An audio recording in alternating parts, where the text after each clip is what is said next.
This video is more than just a story. It's a personal memoir and a reminder of how far I've come. My name is Jada Silva, and not too long ago, I was a qualified carpenter in a warehouse packing online orders just to make a living. I had $0 to my name, zero business experience. That was just my reality. If things had gone differently for me, I'd probably still be on a building site, grinding it out in the scorching heat or the pouring rain. But instead, I'm here, sharing my story with you. Because within just 6 months of my life, everything changed. I went from being a broke carpenter to owning one of Australia's fastest growing e-commerce brands. I know it sounds impossible, but it happened. And today, I'm going to take you through the exact journey, every twist, turn, and lesson that I learned along the way. I grew up in Adelaide in South Australia with my beautiful and hardworking family. I'm the oldest of 3 kids. I showed signs of trouble early on. School for me was more like a battleground than a place to learn. I was definitely not the teacher's favorite, and probably the opposite. I was constantly in trouble, making a scene, and causing my poor parents more stress than any other parent should have to go through. I think when I look back on it, when I didn't understand something, I just checked out and rebelled. And when you're in that stage of your life where there's not enough stimulation or hands-on learning, it just was a recipe for disaster.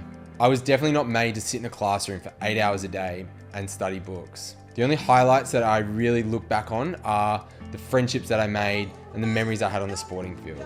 After finishing school with barely passable grades, I somehow got into a construction management course. I saw it as a respectable way to earn a living, but I had no understanding of the industry or what it was entailing. I think it took me 2 months to realize I'd made a mistake. The lack of guidance and structure was a recipe for disaster. I literally did zero study. I remember showing up for my first exam completely unprepared. I got to the front door of this huge exam hall, got freaked out by all the people, and I ended up walking outside and calling my dad, telling him that I'd gotten the wrong day for the exam and he had to come pick me up. I got home, a few days had passed, and they realized that I hadn't gone to another exam since then. And my parents and myself realized that was the end of my university studies. After bouncing around between jobs after that, I somehow landed a carpentry apprenticeship. I was paid the measly sum of $8 an hour, but I loved it and it was my first full-time job. From day one, I was dreaming big. I was imagining myself as the world's biggest builder, and I was always curious about who we were working for, the builders, how successful they were, and constantly asking questions. I think that was the first time where I started to think about what I could do for myself and where I could put myself in the future. But carpentry itself was not perfect. The long hours, the way we were treated, the conditions we worked in, I hated it, to be completely honest. And I spent all week just to work and earn money so that I could blow my paycheck from Friday to Sunday every single week. And I just wanted to escape my reality. Years went by like this. I've got nothing to show for it, barely even the memories. When I finished my apprenticeship, I thought big money was around the corner. A co-worker and I decided to launch our own building company. We had no guidance, no structure again, no understanding of how to run a business, and within 3 months it all fell apart. After being scammed by an old boss, my business partner walked away, and I found myself once again lost in life. I went to work for another builder, but my head and my heart were just not in it. Everything through those years are a blur, to be honest. It was work all week, play football, party all weekend, and it all just molded into one. It was repeating itself week on week and year on year. The first turning point for me came on a trip to Europe with 2 of my best friends. One of them was Davey Fogarty, and every morning, no matter how hungover we were, he was always on his laptop, banging away on the keyboard, which to me, I had no concept of what he was doing or really an understanding of it. When I asked him, what is happening? What are you doing? He said he was working on businesses. And again, to me, someone working on their laptop while they were traveling was a mind-blowing moment. It was such a new concept. When I got back from Europe, it was back to being a carpenter. And this time I went out on my own and started to work for myself. I had the opportunity with a few friends to actually build a nightclub. And for months and months, I was grinding away at that. I loved it. And it was a real chance to get a taste of working for myself and building something that I cared about and I had a vested interest in. But at the end of that, I was completely burnt out again. It was an eye-opening experience and the realization that what I was doing in life and where I was going, I didn't want to do that anymore. Again, my life was in limbo. I was working a week just to party all weekend, and I had no real direction. Nothing was exciting me, but I had the need for money. So an opportunity arose for me to go and work in Davey's warehouse for his now thriving businesses, packing online orders for 8 hours a day. My parents were super concerned. Everyone close to me was concerned because here I was, a qualified carpenter that could be charging hundreds of dollars an hour, standing around a warehouse packing orders. It was, I guess looking back, a turning point for me. I didn't have a plan in place, but it brought me some time to think and breathe about what I wanted to do next. While working in the warehouse, I started to pick up a basic understanding of e-commerce, what Shopify was, how orders were placed, customer service, operations. My understanding was primitive at best, but I was always intrigued. I don't exactly remember when or how it came up, but Davey and I started tossing around business ideas, and one that we landed on were dog beds. They were crushing it in the US. We could see a huge trend in the US of a particular style of dog bed, and there weren't any major players in Australia. One thing led to another. Pup Naps was born. We ordered samples and settled on one core product, the calming dog bed. Within a month, we had product shoots, a website, landing page, and registered a business name. We shot everything at home. I was the model in all the ads, and we used our family dogs and our parents' houses for all the content shoots. At that time and where we were at, speed was crucial. But by July 2019, we'd launched the business. This again became a pivotal moment in my life. I had to now explain to those around me that I was working to never have to pick up a hammer again by selling dog beds and various other things online, which was tough, but those really close to me were obviously supportive, yet concerned. In those initial early days, they were a whirlwind. I actually went back to carpentry part-time because I needed more money, but I was spending every waking moment that I had free on my laptop, pushing the brand forward, learning about e-commerce, and just trying to get up to speed as quickly as I could. I have this distinct memory of pulling my laptop out on a lunch break and replying to customer emails and talking to suppliers, and everyone on the building site just making fun of me because carpenters don't go on their laptops during their lunch breaks. But here I was working on something that I thought was my ticket to a different life, and I was all in on it. It was all I cared about at that point in time. First signs of success were exciting. Sales were coming in, but I was still very green, and I kept asking dumb questions and networking as much as I possibly could, but also being very honest and open about knowing what I didn't know and telling people just so that they could help me when I needed it.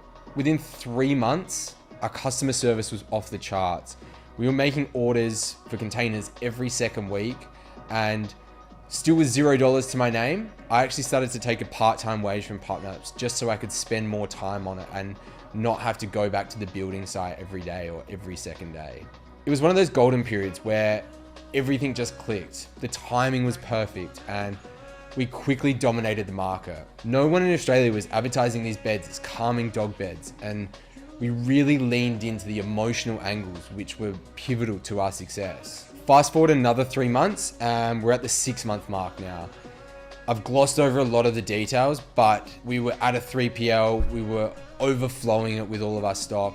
We were ordering 40-foot containers every week, and it was just nuts. I look back now and laugh about how easy I thought it was. We even took a trip to Europe, and I still remember the first time, the novelty of having to work while I was away and traveling. It was very strange, but I also loved it. I also remember one of our first $10,000 days during a sale and just staring at the screen in disbelief and sending a Snapchat to my friends. And it was a surreal feeling to be able to see so much money there being generated from what I was doing and what I was putting in. It was an incredible feeling, to be honest. And when I look back on it now, and now knowing what I know about e-commerce, having done it for so many years and being in the industry every day, learning about it, the fact that we were able to take essentially a commoditized product with no real product differentiations and scale it as quickly as we did and generate so much revenue is absolutely mind-blowing. We built such a powerful brand in such a short period of time. It's very hard to do, and I have barely seen it done since, to be completely honest. What I would put it down to is our products were superior, but the way we marketed them, the way we built a brand around our product, our customer service, and most importantly, the timing was absolutely everything. And that allowed us to build that moat around the business so quickly. With that rapid growth comes hard lessons, and many of them. I could spend the next 30 minutes talking to you about them all, but I look back on those very, very fondly because I have that real world experience under my belt, and I have those hard lessons that I've learned along the way now. And although we were doing big revenue numbers, more than I'd ever earned in my life up to that point, at the end of the day, they were just numbers on the screen. The first time I actually felt successful from it was when PupNaps was floated in the idea of being sold with a couple of other businesses. And I can't remember the exact valuation, but it was $2 to $3 million. So on paper, I was now a millionaire at a very young age. And I stupidly was going to house inspections and was mentally spending all the money in my head, even though I had less than $10,000 to my name. But when that sale fell through, I was gutted and I felt like a failure.